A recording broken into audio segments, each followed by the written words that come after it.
மாவட்ட ஆட்சியர் இன்னைக்கு நம்ம இங்க எப்படி இருக்கிற நோக்கம் என்னன்னா, நம்ம இந்த வருஷம் இந்த தீமிதி திருவிழாவை தேதி நிர்ணயம் பண்றதுக்காக இந்த கூட்டத்தை கூட்டியிருக்கோம். ஊர் மக்கள் எல்லாரும் இந்த திருவிழாவை நல்லபடியாக நடத்தி தரணும்.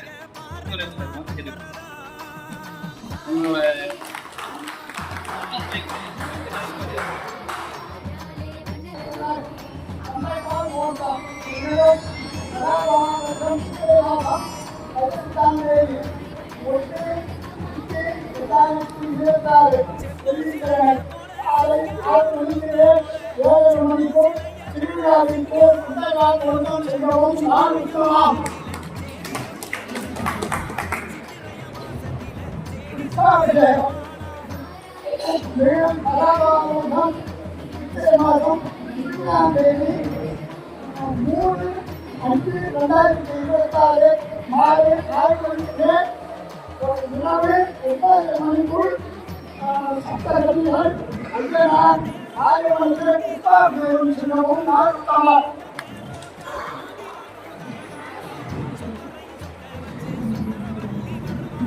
கலாபாரம் வித்தியாசமாசம் 11ஆம் தேதி திங்கட்கிழமை 25/5/2026 திங்கட்கிழமை தீமிதி உற்சவம்.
தேவஸ்தானத்தின் கீழ் அருள்மிகு தீர்வாதேவி மாரியம்மன் ஆலய தீமிதி திருவிழா